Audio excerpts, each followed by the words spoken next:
شہدائے کربلا کے قاتلوں سے بدلہ لیا تھا، چن چن کے ایک ایک قاتل کو اس نے قتل کیا تھا، جس کی وجہ سے عالم اسلام میں اس کو شہرت ملی اس زمانے میں، اور لوگوں کے دلوں میں وہ شخص راج کر رہا تھا، اور لوگ اس کی ایک آواز پہ لبیک کہنے کے لیے تیار کھڑے تھے۔ جب اس نے دیکھا کہ میں نے ایک کارنامہ انجام دیا ہے اور اہل بیت کی محبت کی وجہ سے میں لوگوں کے لیے ہیرو بن گیا ہوں اور لوگوں کے لیے میری بات میں وزن ہے، تو پھر اس شخص نے نبوت کا دعویٰ کیا تھا۔ نعوذ باللہ، مختار سقفی نے نبوت کا جھوٹا دعویٰ کیا تھا، کافر ہو کے مرا، مرتد ہو کے مرا، اور کئی لوگوں کو تباہ و برباد کر کے ایمانوں کی شمع بجھا کر کے مرا۔ لیکن دوستان گرامی، آج اس کا ایران میں مزار بنایا گیا ہے۔ وجہ کیا ہے؟ اس لیے کہ جناب والا وہ کوئی نیک شخص تھا، وہ کوئی نیک ہستی تھی۔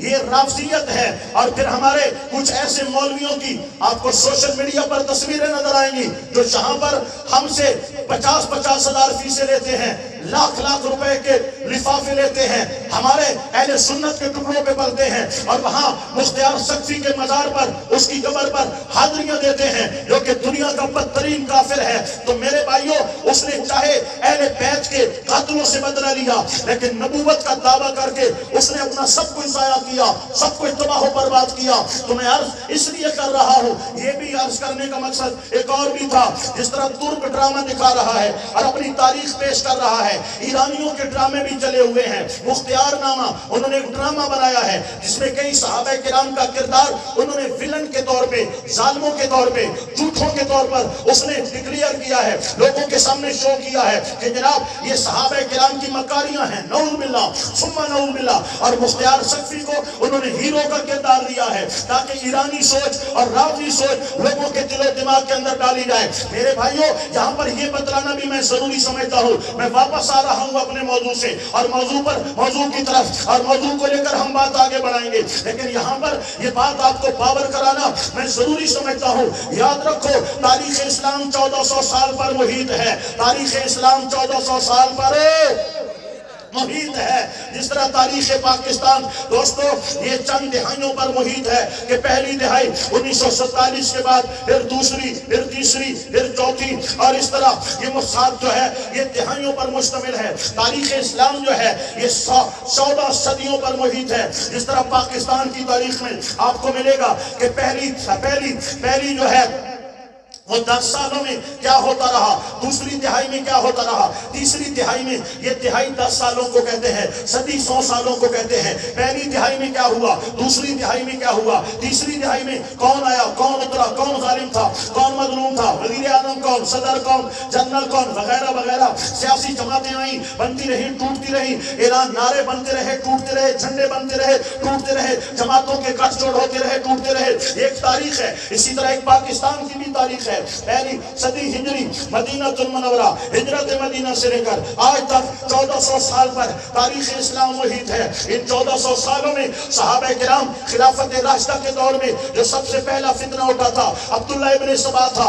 عبداللہ ابن سبا جس کو یہودیوں نے اپنی آغوش میں پالا، اسلامی شکل و صورت دے کر منافقانہ انداز میں حضرت امیر المومنین خلیفہ سوم عثمان بن عفان کے دور میں اس کو مدینہ المنورہ بھیجا، اور اس نے مسلمانوں میں زہر پھیلانے کی کوشش کی، وہاں سے دفع کر دیا۔ وہ مصر میں گیا، لوگوں کو کہا یہ سب سے پہلا فتنہ، سب سے پہلا وسوسہ، سب سے پہلا بہتان، اس سے پہلے یہ بہتان نہ تھا، یہ فتنہ نہ تھا، پیدا کرنے والا عبداللہ ابن سبا ہے۔ مصر کے لوگوں کو کہا خلافت کا حق حضرت سیدنا حضرت علی ابن ابی طالب کا تھا، جبکہ حضرت ابو بکر نے، حضرت عمر نے، حضرت عثمان نے رضوان اللہ تعالی علیہ مجمعین، انہوں نے غصب کیا، جبر کیا، ظلم کیا۔ مصر کے لوگوں میں یہ فتنہ ڈالا، اس نے ایران کے لوگوں میں یہ فتنہ ڈالا، اس نے شام کے لوگوں میں یہ فتنہ ڈالا، اور اپنی ایک جماعت تیار کی جس جماعت کا نام رافضی ہے۔ یہ انہوں نے خلافت راشدہ کا انکار کیا۔ خلافت راشدہ کا انکار کرنے والا اور ان کے خلاف زہر پھیلانے والا سب سے پہلے وہ یہودی تھا جس کا نام عبداللہ ابن سبا تھا۔